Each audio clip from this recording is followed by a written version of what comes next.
Season 5 for Warzone and MW2 has dropped, and we have the patch notes here with all the changes that came. I'm going to break down the highlights to give you the necessary info without all the fluff. We have the usual update about several fixes being added to remedy the known crash issues. This is something we're going to see every update because this game crashes a ton. For the battle pass, there is the standard option for 1100 comp points or the BlackCell upgrade that is $30. Still cannot be purchased with comp points. Choose how you want to spend your money. Just note the 2 weapons of the FR Adventure and the Carrick 300 are free, so the battle pass is mostly for cosmetic. With BlackCell, you do get Arthur as your main operator, as well as a little companion of Merlin that can be brought out for a finishing move on enemy operators. But with the standard battle pass, you will still be getting operator skins for Oz, Graves, Mila, and Velikan.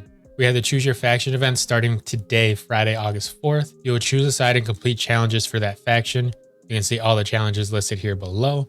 There is a mastery reward for completing all challenges per faction, and you can switch factions to get all the rewards. The end goal for this 2-week event is for the faction you commit to, you want to have the most overall eliminations to earn additional rewards. Call of Duty will be celebrating 50 years of hip-hop with free daily login rewards to the players with cosmetics, war tracks, and an exclusive blueprint. We will also have operator bundles for Snoop Dogg, Nicki Minaj, and 21 Savage dropping throughout the season. For gameplay changes, we have some exciting ones around movement, even if it is only slight adjustments. There was a decrease in slide time and an increase in slide velocity, which means that the slide itself is faster and you're covering the same distance just in a shorter amount of time, as well as you'll be able to fire a weapon sooner than before coming out of that slide. Also, your operator has been hitting their squads because their jump speed has increased and there's less of a penalty after landing from jumping. The new weapons of the FR Adventure and the Carrick are within the battle pass that you go through the usual unlock all the tiers for that weapon sector to get access to the base weapon. There is a classified sector within the battle pass similar to what ended up being the way to unlock the MX Guardian.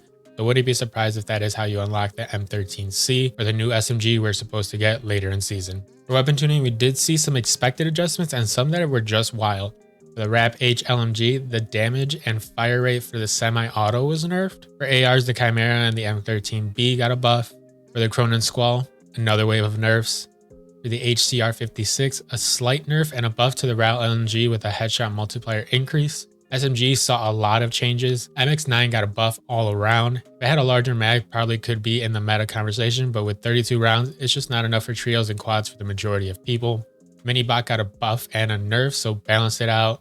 Lockman Sub got a nerf to its close damage ranges. The Vel 46 got some multiplier buffs, so gonna have to check that one out, as well as the BAS-P that saw quite a few buffs. Lastly, the Fennec got an increase to its close damage. There were some adjustments to equipment, specifically drill charges, recon drones, and tactical cameras, as well as perks like Bomb Squad and Quick Fix. We also got a UI change on the home screen for the game mode options. They are now larger rectangles, and when you click in, it goes to the format we are used to.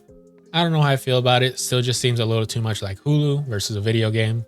For multiplayer, we do have the new maps of Punta Mar and Strike for 6v6 that have a 24/7 playlist for this week, as well as Lounge and Canal for Gunfight that have been added into the rotation for that mode. The new modes of Havoc that have the random modifiers being added throughout the match depending on the amount of eliminations each team has is a feature mode with Big Capture the Flag and a gunfight variant. For Ranked MP and Warzone, not much has changed. The new weapons have been added to the restricted list, so cannot be used along with all the new weapons for Season 4. If you've been grinding ranked on either, you will be adjusted since we are in a new season. From Bronze to Crimson 1, you'll go down 3 tiers, and then Crimson 2 and up, you go down to Diamond 1. There are new rewards for overall wins, as well as seasonal divisions and skill divisions. Specifically for Warzone Ranked, the SR breakdown for placement has been adjusted to grant more per game. Should help with ranking up, especially when it comes to later game when you are seeing increases of 20 to 50 SR bonuses per placement tier. We got the weekly playlist update for the next 2 weeks. So for this week, we have Warzone Ranked trios, as well as Al Mazrah solo and quads, with Vandal duos and trios for Battle Royale. And for Resurgence, we have Vandal quads, Ashika Island solos, and then the map rotation for duos and trios where the map changes every 15 minutes.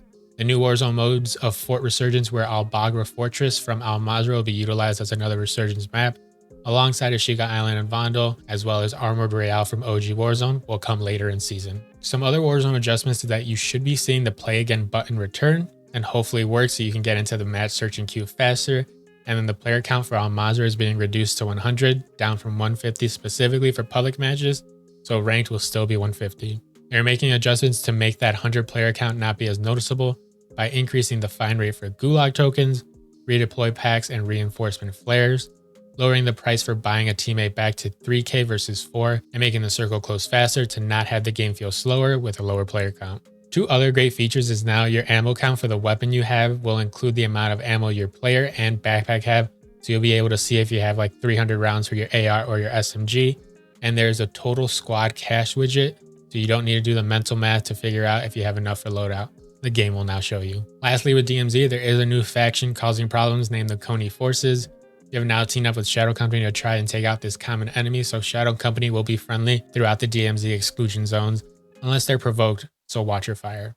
There are new field upgrades of Disguise where you can sneak around dressed as an enemy combatant without them noticing, Battle Revive that combines a self-revive that activates Battle Rage when used, the self-revive box that is the same as the munition in the armor box, you just get self-revive from, and then the scuba gas mask that combines the O2 rebreather with the gas mask. There are new mission and faction missions now that you've teamed up with Shadow Company in Season 5. But that about wraps up the Season 5 patch notes, so a lot of stuff still coming in Season, so let's hope we can keep the player base entertained. Would appreciate y'all hanging with me, and above all, stay safe out there, and we'll chat soon. Thanks, y'all.